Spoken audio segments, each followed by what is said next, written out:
berkuasa di seluruh penjuru dunia.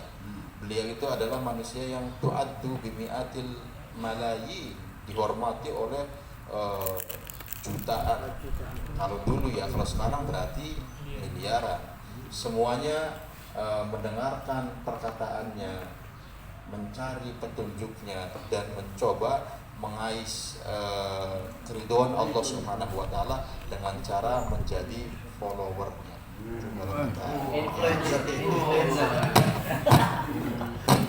Gini bahasanya dikeluarin, bahasa follower, ya, viewer, ya betul. Siapa yang namanya disebut-sebut? Nggak ada. Aristoteles sudah selesai, Plato selesai, jangankan itu udah apalagi kayak yang kekinian si Herbert, Trousseau, ada lagi yang anak-anak itu Montesquieu, ya kan, udah jarang disebut, tapi Nabi Muhammad tiap detik disebut, ya. Oke. Terus waman ta'amala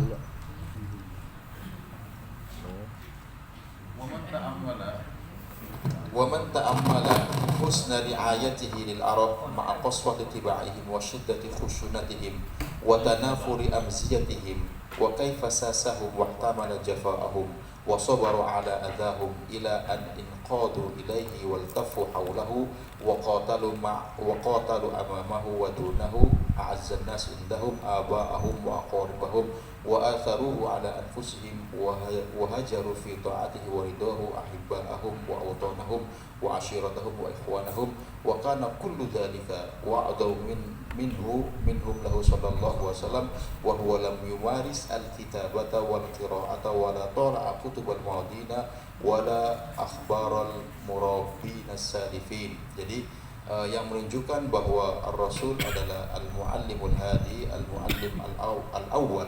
Mari kita perhatikan bagaimana perhatian beliau yang luar biasa kepada bangsa Arab, meskipun orang Arab ketika itu tabiatnya sangat keras. Ya kira-kira samalah dengan keledai, kepala batu dan seterusnya. Wasiddati khusunatihim, artinya kekerasannya itu luar biasa.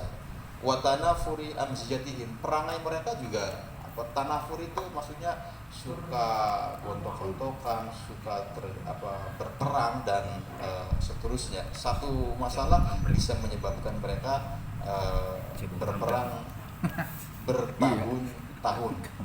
Dulu itu katanya Abbas dan Zubair, orang-orang jahili itu berperang sampai lebih dari 40 tahun di antara mereka. Alasannya satu, karena lomba pacuan kuda. Oh, jangan salah, manusia sekarang juga sama. Di Jakarta antara gang apa dengan gang apa terus saja Ben Hill ya, tawuran itu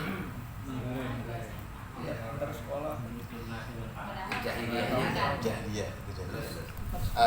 Di sini yang luar biasa, wa kaifa sasahum wahtamala jafa'ahum. Jadi bagaimana Rasulullah SAW itu menuntun mereka, dan bagaimana beliau itu bisa menanggung, bisa bersabar atas kekerasan hati mereka sebagai muallim begitu ya.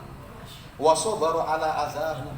Bukan hanya itu, ketika Rasulullah disakiti, dilukai, Rasulullah masih bisa bersabar sampai akhirnya hasilnya, endingnya ila an inqadu ilai, semuanya itu menjadi follower mengikuti Rasulullah sallallahu alaihi wasallam. Wal tafu haulahu wajtama'u haulahu, semuanya merapat kepada Rasulullah. Bahkan bukan hanya itu, wa qatalu amamahu wa dunahu a'azzan nasi indahum. Ini yang paling luar biasa, karena mereka sudah mengikuti Rasulullah, sudah merapat kepada Rasulullah, sampai-sampai mereka itu mau berperang, berjihad bersama Rasulullah, dan yang diperangi itu bukan orang lain, aba'ahum wa aqaribahum, Banyak sahabat yang ketika berperang itu dalam satu perang ketemu dengan bapaknya. Demi Rasulullah SAW. Wa asaruhu ala anfusihim. Mereka menjadi tameng hidup Rasulullah SAW, berhijrah mengikuti beliau, meninggalkan orang-orang yang dikasihi dan seterusnya. Inilah bukti bahwa Rasulullah SAW luar biasa. Tapi sebetulnya jika dilihat Rasulullah itu siapa? Bisa mencapai sesuatu yang seperti itu, padahal Rasulullah itu seorang yang ummi, lam yumaris kitabata walal qiraata. Jadi tidak pandai baca tulis begitu ya. Demikian pula tidak pernah membaca buku-buku umat terdahulu, maksudnya dari Yahudi dan Nasrani, karena memang gurunya Rasulullah langsung adalah Allah Subhanahu wa ta'ala. Man ta'ammala hada tahaqqaqa lahu bi nadhril aqli annahu sallallahu alaihi wasallam huwal muallimul awwal wan nabiyul mursal wa annahu sayyidul alamin. Jadi setelah semua ini maka betul-betul Rasulullah dinobatkan sebagai guru pertama dan utama. Yaqulu Karlel fi halil Arab. Di sini juga berarti Abu Fatah Abu Hudda mengutip pendapatnya orientalis ya, atau tokoh barat. Hum qaumun yadribuna fis sahra la yubahu lahum iddata qurunin.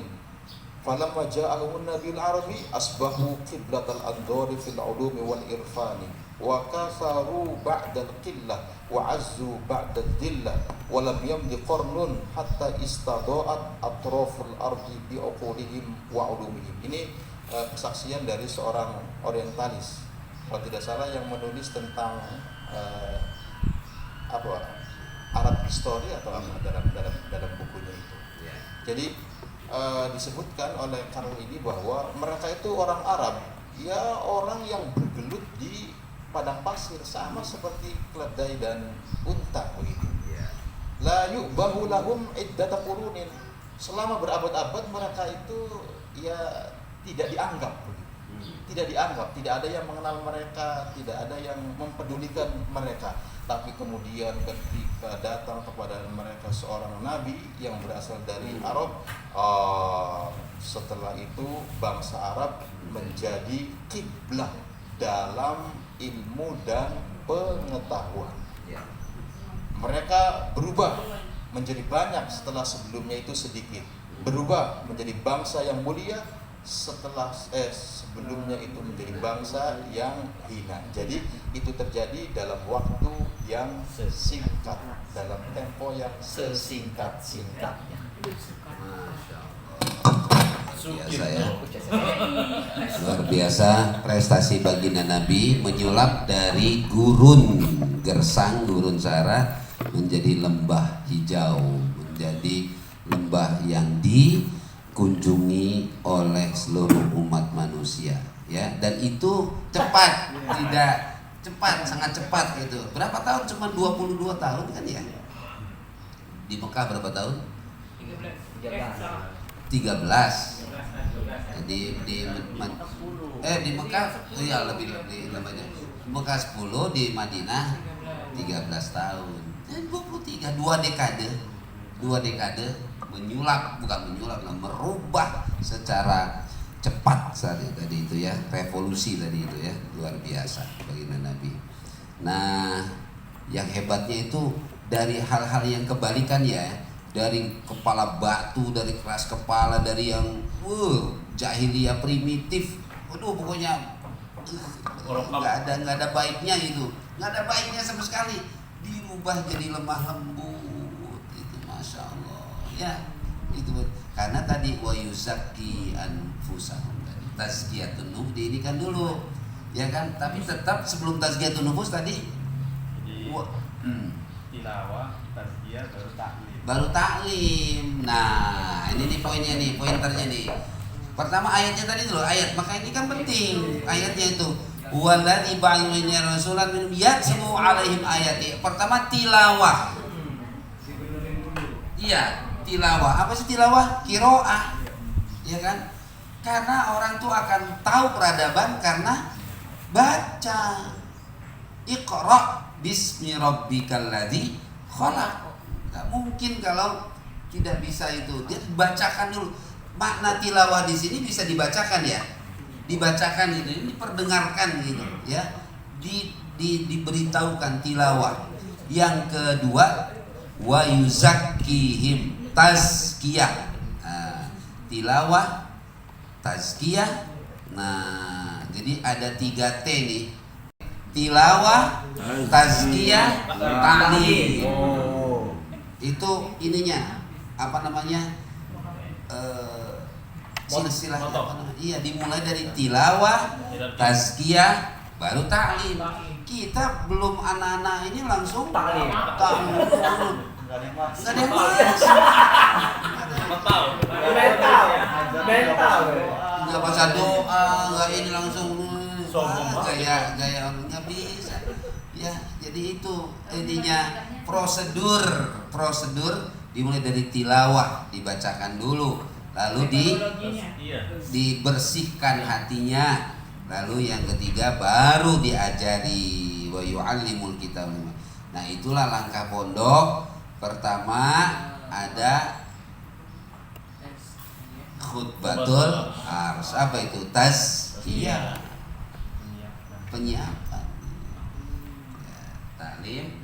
Jadi kita dalam ngajar seharian juga dari 3 langkah nih stepnya: tilawah, tazkiyah, baru taklim. Nah, kita harus ikuti ini benar, ini mujizat, ini udah bener lah, pokoknya bener aja semua ini ya.